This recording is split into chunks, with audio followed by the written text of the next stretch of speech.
সন্তানের সুশিক্ষায় মা বাবার কর্তব্য বা দায়িত্ব কী? সম্মানিত বন্ধুরা, এই বিষয়টা নিয়ে বলার জন্য আজ আমি উপস্থিত হয়েছি। মহান আল্লাহ তাআলা যেন আমাকে তৌফিক দান করেন, আমিন। আমরা সমাজে অনেক মা বাবা বা অনেক আত্মীয় স্বজনকে গৌরব অহংকার করতে শুনি।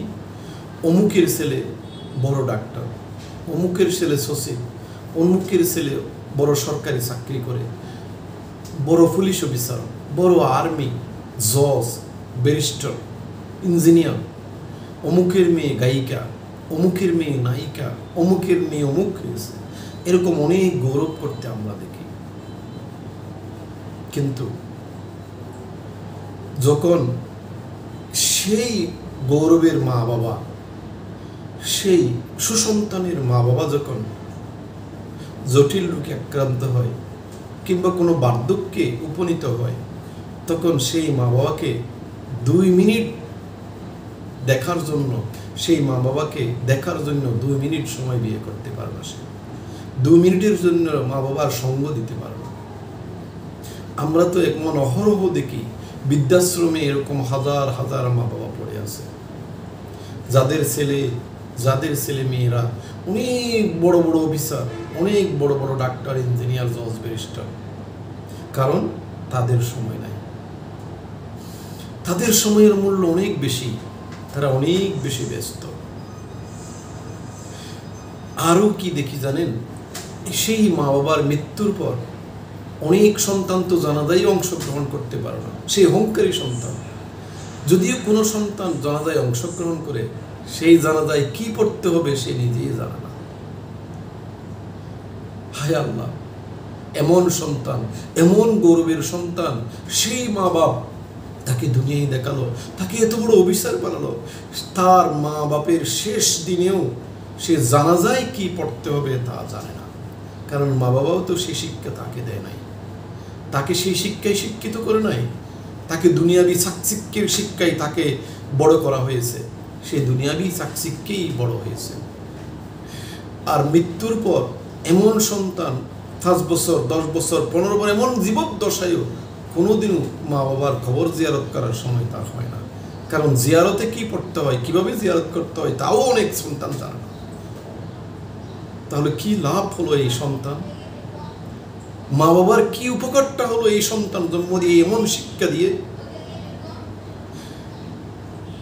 এই এত বড় বড় অফিসার, এত বড় বড় জজ, ব্যারিস্টার, ওই মা বাবার জররা পরিমাণ কোন উপকারে আসলো? বরং উপকারের চাইতে অপকারটা আরো অনেক বেশি হয়ে গেল। আমরা এখন জানি মা বাবার শিক্ষা সন্তানের উপর কিভাবে প্রভাব ফেলে। একজন ছেলের বা একজন সন্তানের মায়ের কুল হচ্ছে তার প্রথম বিশ্ববিদ্যালয়। এখানে মা বাবা হচ্ছে একজন বড় বড় প্রফেসর। সব শিক্ষার সূচনা, প্রারম্ভিকতা হাতেখড়ি হয় মা বাবার মাধ্যমে।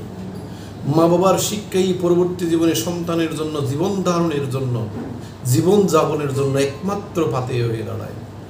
মা বাবার কাছ থেকেই সব ভালো মন্দের শিক্ষা তার সন্তান পায়। তাই মা বাবার আদর্শই তার সন্তান পৃথিবীকে দেখতে শিখে, পৃথিবীকে বুঝতে শিখে।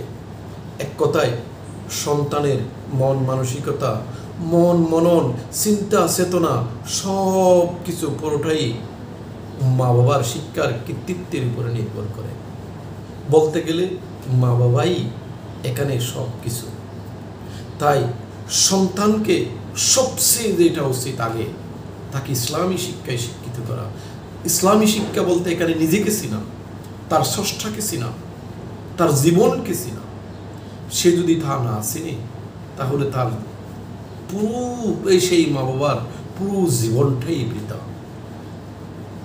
কেননা প্রত্যেক সন্তানকে ইসলামী শিক্ষায় শিক্ষিত করা প্রত্যেক মা বাবার জন্য ফরজে আইন। আমরা এই বিষয়ে সূরা তাহরিম 6 নম্বর আয়াতে মহান আল্লাহ তাআলা বলেন, হে ঈমানদারগণ, তোমরা তোমাদের নিজেদের এবং তোমাদের পরিবারবর্গকে জাহান্নামের আগুন থেকে রক্ষা করো। এই জাহান্নামের আগুনটাকে রক্ষা করার জন্য আপনাকে অবশ্যই আপনার সন্তানকে ইসলামী শিক্ষায় শিক্ষিত করতে হবে। আপনি দুনিয়াবী শিক্ষায় শিক্ষিত করবেন, পারবেন, হ্যাঁ শিক্ষিত করেন, কিন্তু আপনার শেষ বয়সে এসে আপনি সেই সন্তানকে পাবেন না। সেই সন্তানের সঙ্গ, সেই সন্তানের সাহসর্য, সেই সন্তানের সুখ, সেই সন্তানের সেবা আপনার নাও টিকবে না। আমরা এরকম অহরহ দেখি। তাই মনে রাখবেন প্রত্যেক মা বাবা, সুসন্তান যেমন মা বাবার জন্য দুনিয়া ও আখিরাতের অনেক বড় সম্পদ, সুসন্তান অবশ্যই আখিরাতের অনেক বড় সম্পদ মা বাবার জন্য। আর সেই সুসন্তান সৎকায়ে জারিয়া আমরা যা হাদিস মারফত জানতে পারি, সহিহ হাদিস মারফত জানতে পারি, তেমনি একইভাবে কুসন্তানও এই পিতামাতার জন্য এক মহা বিপদ সংকেত। কেননা কুসন্তান এবং এই কুসন্তান মা বাবা এবং আত্মীয় স্বজনকে সবসময় অপমান, লাঞ্ছনা এবং পেরেশানিতে রাখে, টেনশনে রাখে। অনেক অসুখ বিসুখের বড় কারণ হয়ে দাঁড়ায় কুসন্তান। আর মৃত্যুর পর হয় পাপ কাজের জারিয়া, অর্থাৎ মা বাবার মৃত্যুর পর এই সন্তান যত পাপ কাজ করবে সব পাপ কাজের অংশীদার হবে মা বাবা। কেননা সেই সুশিক্ষা মা বাবা তাকে দেয়। তাই প্রত্যেক মা বাবার উচিত সন্তানকে কুলে আসার পর থেকেই, একটু একটু হাঁটা শিকার পর থেকেই, কথা বলা শিক্ষার পর থেকেই তাকে প্রথমেই হারাম, হালাল, বৈধ, অবৈধ, ন্যায়, অন্যায় এগুলা বুঝতে শেখানো। সেই সন্তান যদি অবৈধ পথে ইনকাম করে তাহলে আপনার কোনো উপকারে আসবে না। আপনি ইহকালও হারালেন, পরকালও হারালেন। সেই হতভাগা মা বাবা আপনারা হবেন না নিশ্চয়ই। এ বিষয়ে আমরা একটা হাদিস পারি, বুখারী শরীফের 893 নম্বর একটা হাদিস। তোমাদের অর্থাৎ মা বাবাকে তোমার পরিবারবর্গের ব্যাপারে অবশ্যই জবাবদিহি করতে হবে। তাহলে আপনার সন্তান কি করলো, কি কাজ করলো, এই বিষয়ে আপনাকে অবশ্যই তদারকি থাকতে হবে। আপনার সন্তানকে আপনি হেলাই পেলাই ছেড়ে দেবেন না। অবশ্যই অবশ্যই তাকে হারাম, হালাল, ন্যায়, নীতি এগুলো অবশ্যই শিক্ষা দেবেন। আমরা সমাজে দেখি একজন ছেলে বা একটা ছেলে যখন কুড়িয়ে কোনো টাকা পয়সা সহায় সম্পদ কিছু পায়, মা বাবাকে দেয়, অনেক মা বাবা খুশি দিয়ে যায়।